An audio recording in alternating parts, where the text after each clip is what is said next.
E aí, pessoal, tudo certinho? Essas são as minhas apostas, parte 2 para a prova da PPDF. Se você quer saber quais são as minhas apostas, me acompanhe depois dessa vinheta. Solta a vinheta, editor!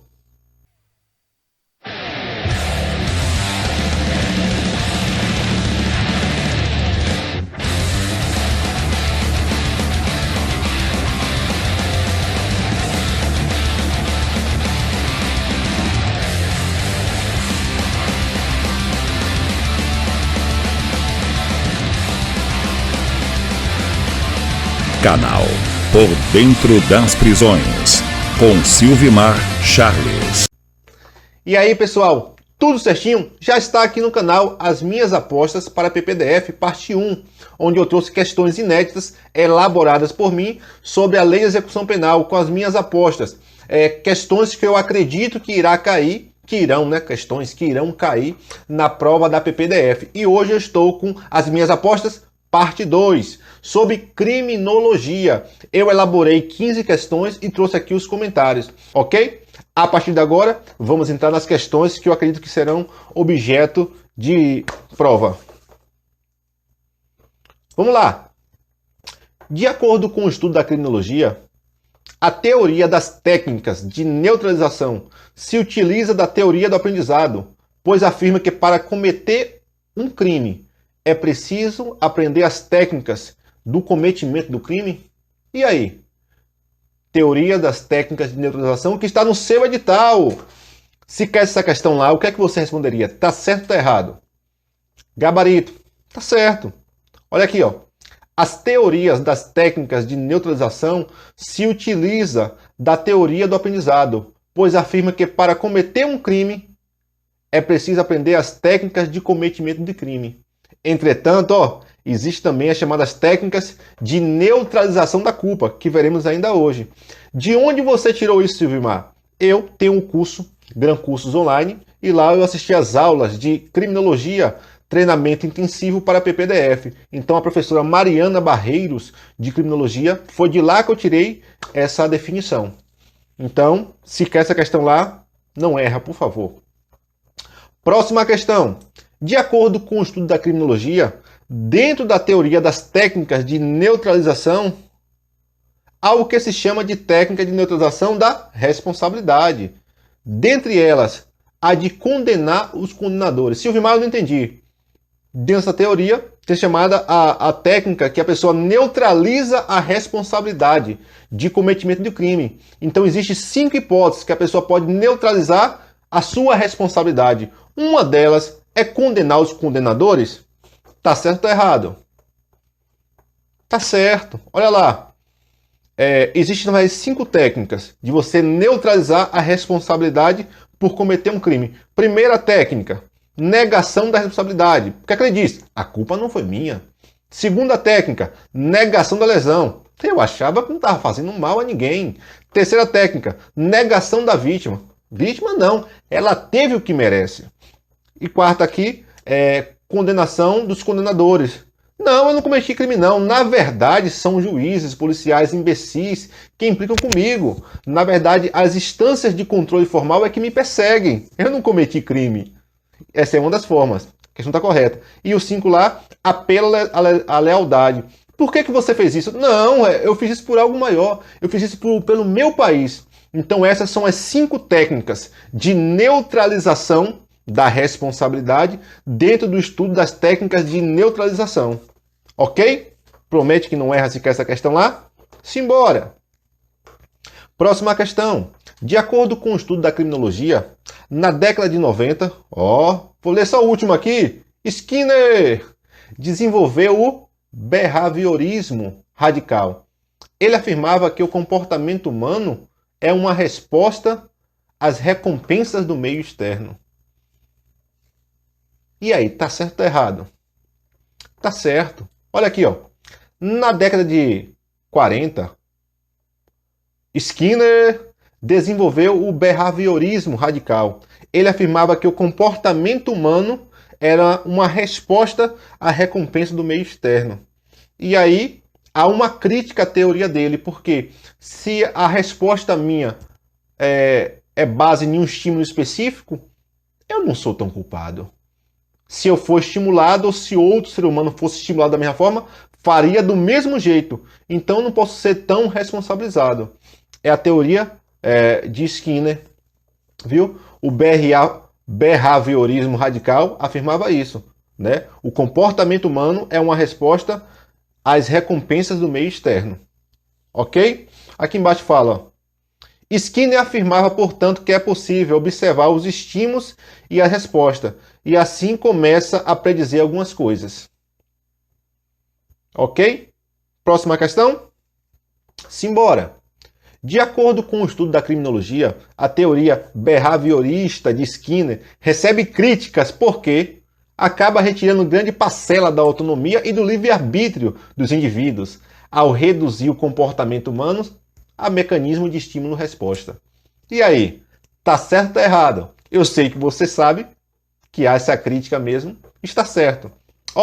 O problema do pensamento de Skinner é a retirada de grande parcela da autonomia e do livre-arbítrio dos indivíduos, ao reduzir o comportamento humano aos mecanismos de estímulo-resposta. Então a crítica é: se a resposta àquele crime que o indivíduo praticou é porque ele foi submetido a um estímulo anterior, ele não é tão culpado, porque outro ser humano na condição dele também faria a mesma coisa. Então há essa crítica. Então essa teoria behaviorista, deve ser assim que fala, behaviorista de Skinner, está no seu edital. E se cair lá, espero que você não erre. Ok? Próxima questão. De acordo com o estudo da criminologia, a teoria social cognitiva foi desenvolvida por Albert Bandura, que analisou os comportamentos antissociais dos adolescentes e percebeu que esse tipo de conduta era influenciado em grande parte por atitude dos pais em relação à agressividade. Você já ouviu falar dessa teoria? Teoria social cognitiva? Lembrando que no seu edital tem modernas teorias criminológicas. E está dentro do seu conteúdo, sim. E aí, Silvimar, tá certo ou tá errado? Tá certo. Olha só. Tá aí realçado. Foi desenvolvido por Albert Bandura, que analisou o comportamento antissociais de adolescentes e percebeu que esse tipo de conduta era influenciado, em grande parte, pelas atitudes dos pais em relação à agressividade. Bandura fez um experimento. Ele colocou 3 grupos de criança dentro de uma sala com adultos e colocou João Bobo. João Bobo é aquele boneco que você bate e ele volta, né? E nessas 3 salas, um adulto foi neutro, não fez nada. Outro adulto foi amável e outro adulto foi agressivo com o João Bobo. Depois retirou os adultos e deixou só as crianças com o João Bobo. O que é que as crianças fizeram? Repetiram o comportamento dos adultos. Na sala onde o adulto foi violento com o João Bobo, as crianças, quando estavam sozinhas lá com o João Bobo, o boneco, fizeram as mesmas coisas que os adultos fizeram. Na sala que o adulto foi neutro, as crianças sozinhas com o João Bobo foram neutras. Na sala que as crianças ficaram sozinhas com o João Bobo, que anteriormente tinha ficado com um adulto que foi amável com o boneco, as crianças repetiram esse comportamento. Então, essa teoria defendida por Albert Bandura é chamada teoria social cognitiva, porque há um aprendizado das crianças e adolescentes com os mais velhos, com os adultos. Ok? Simbora! Próxima questão. De acordo com o estudo da criminologia, a escola de Marburgo, já ouviu falar disso? Escola de Marburgo surge na Alemanha e possui Franz von Liszt como seu principal expoente. A escola é considerável por unir as peças e as penas e as medidas de segurança dentro de um mesmo ordenamento. Assim, para Liszt, o criminoso habitual deve ser inocuizado. Espera aí, Gilmar, inocuizado? Eu confesso que até então eu não tinha ouvido essa palavra. Inocuizado, na verdade, é sinônimo de segregar, isolar. Então, se você tiver na sua prova e tiver lá Escola de Marburgo, Escola Sociológica Alemã, Escola de Política Criminal, são termos sinônimos. Vamos lá. Para Liszt, deveria se intimidar os criminosos ocasionais, ressocializar o criminoso corrigível e inocuizar, ou seja, isolar o criminoso habitual. Então são essas posturas, segundo a escola de Marburgo, a escola sociológica alemã ou a escola de política criminal. O criminoso é habitual. O que é que você faz? Isola. O criminoso é ocasional. Você intimida para ele não fazer mais. E o criminoso é corrigível. Você ressocializa. Ok? Simbora. Próxima questão. De acordo com o estudo da criminologia, para a TESA escola, o crime é visto como um fenômeno individual e social, palavras-chave, juntando os elementos de outras escolas, responsabilizando o livre-arbítrio individual, ao mesmo tempo em que o determinismo psíquico de pessoas com problemas mentais também deve ser levado em consideração.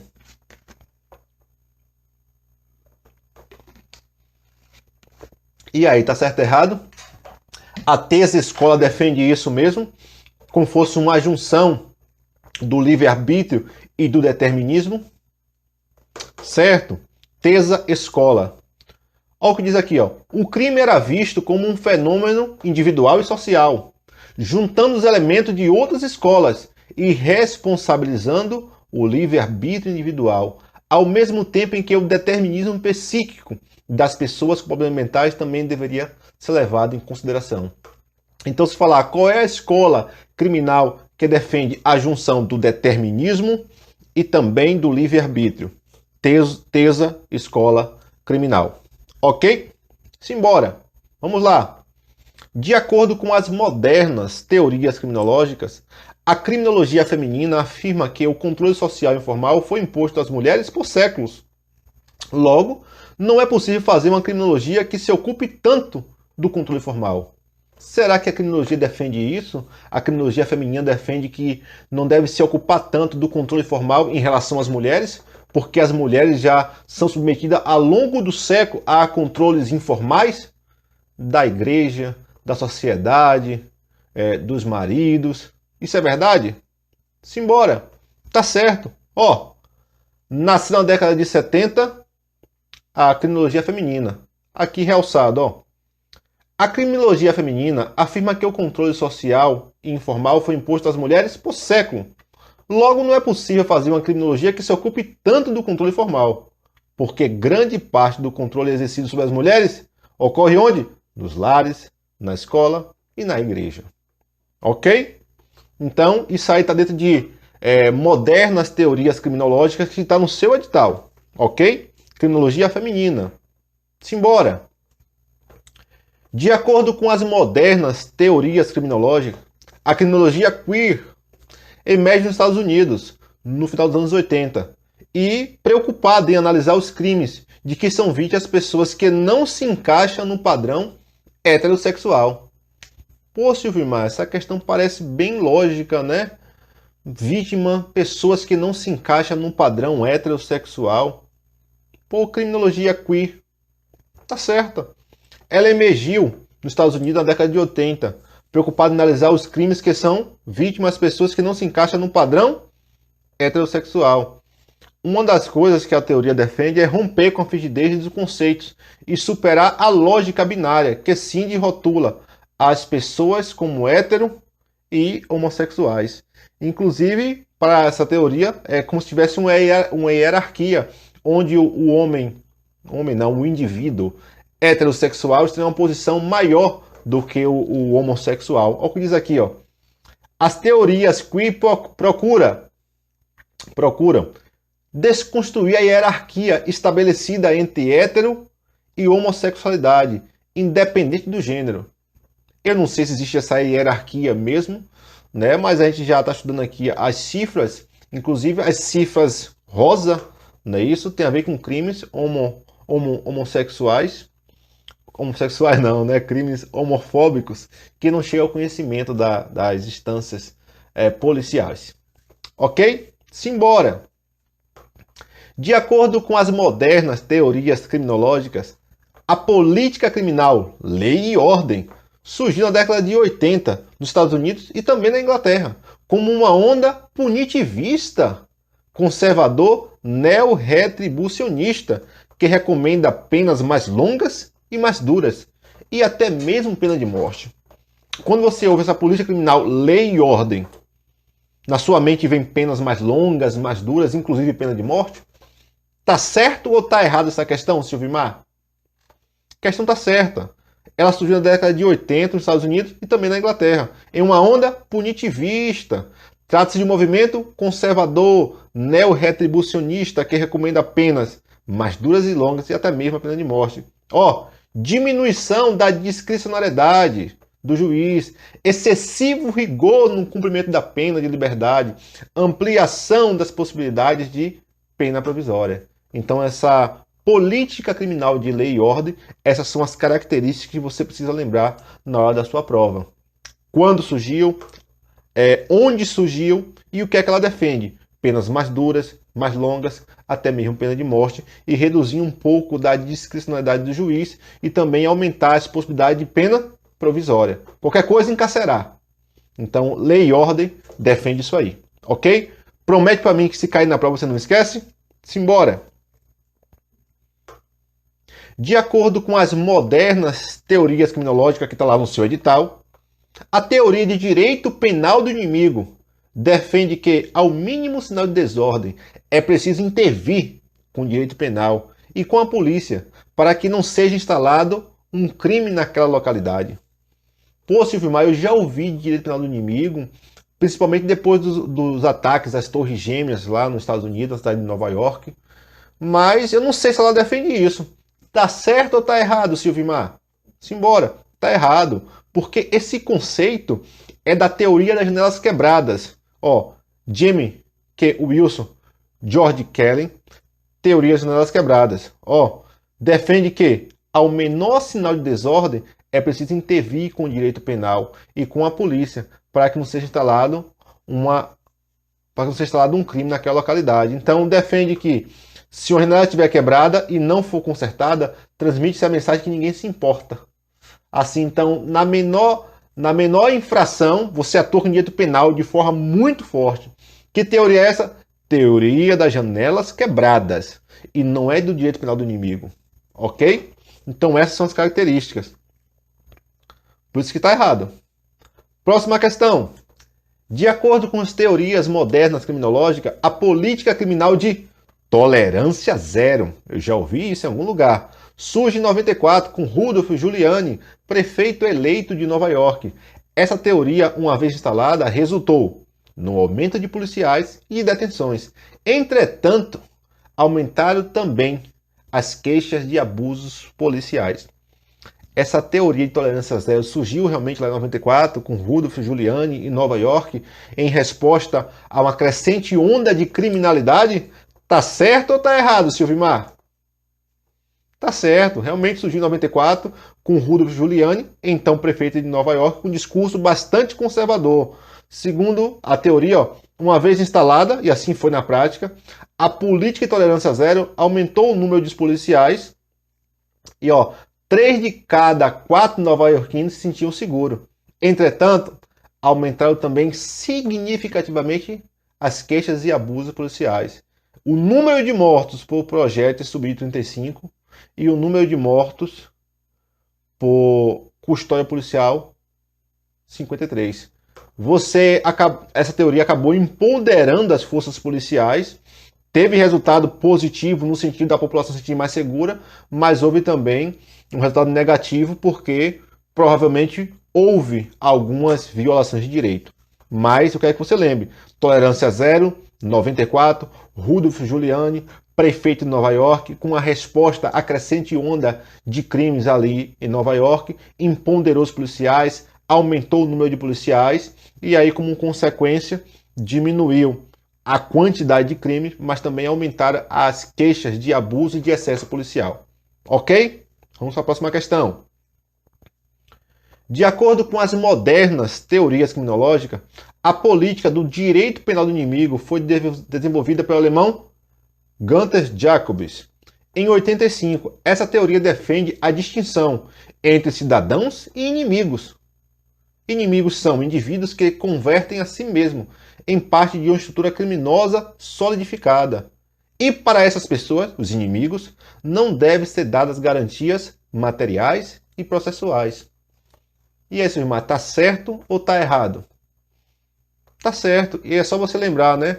Aquelas pessoas que foram investigadas depois do ataque de 11 de setembro, muitas pessoas tiveram seus direitos violados, direitos processuais e materiais, né? Direito penal do inimigo, que foi implantado ali depois daquele atentado. Então, palavras-chave: desenvolvida pelo alemão Gunther Jacobs em 85, inimigos são indivíduos que convertem a si próprio em parte de estrutura criminal, dilui e acaba transformando a ilusão em ilusão a esperança de que volta à vida normal. Para essas pessoas, são inimigos, são diferentes. Não são dadas garantias, nem materiais, nem processuais. Exemplos: terroristas e integrantes de facções criminosas. Então, direito ao inimigo não surgiu depois do atentado de 11 de setembro. Surgiu antes, em 85, com o alemão Gunther Jacobs. Ok? Vamos lá, próxima questão. De acordo com o estudo da criminologia, dentre as teorias da prevenção, vai cair essa questão, pode gravar. Dentre as teorias da prevenção do delito, aquelas que reconhecem a legitimidade do sistema penal são denominadas teorias justificacionistas e se dividem em dois grandes grupos: teorias absolutas e teorias relativas. Pô, Silvimar, eu já estudei sobre isso e me parece bastante familiar quando você lê. Mas estou na dúvida, está certo ou está errado? Está certo. É a teoria da prevenção do delito. Aqui embaixo, ó. As respostas positivas de que o direito penal deve punir sim, reconhece a legitimidade do sistema penal. São denominadas justificacionistas. E as justificam o direito penal. As teorias justificacionistas se dividem em dois grandes grupos: teorias absolutas e teorias relativas. Tá certo ou errado? Tá certo. Ok? Simbora. De acordo com o estudo da criminologia, dentre as teorias da prevenção, a denominada prevenção especial negativa é aquela em que a pena deve segregar a pessoa que cometeu o delito para defender a sociedade. Você que está estudando sabe que, assim, dois grandes grupos sobre a teoria da prevenção, né? As absolutas e a relativa. Dentro da relativa você tem a prevenção especial positiva e negativa. Prevenção geral positiva e negativa. E aqui está perguntando, ó, a prevenção especial negativa consiste em segregar o indivíduo da sociedade? Tá certo ou tá errado, Silvimar? Tá certo. Prevenção especial pode ser positiva ou negativa. Negativa é aquela que se deve segregar a pessoa que cometeu um crime para defender a sociedade. Trata-se de isolar, inocuizar ou neutralizar. E aqui a positiva, a pena deve ter um caráter de ressocialização. Bem, pessoal, e essas são as minhas dicas de hoje, né? As minhas apostas para a PPDF parte 2. Lembrando que a prevenção relativa se divide em prevenção geral e especial, positiva e negativa. Positiva e negativa. A prevenção relativa, geral, positiva, é que aumenta a interação da sociedade. Os indivíduos que, olhando para aquela pessoa que cometeu o crime, falam assim: não, eu não quero isso para mim, e aumentam a coesão da sociedade. Mas também é um ponto, né, geral negativo da sociedade. Qual é? Que a sociedade fica com medo, fica intimidada. A sociedade, os indivíduos que olhando para o indivíduo que foi punido e recolhido ao cárcere, falam: não, não quero isso para mim não. A pessoa fica com medo, intimidada. Então, uma prevenção geral negativa, qual é? Medo e intimidação da coletividade. Mas também tem a prevenção especial positiva. E qual é o positivo?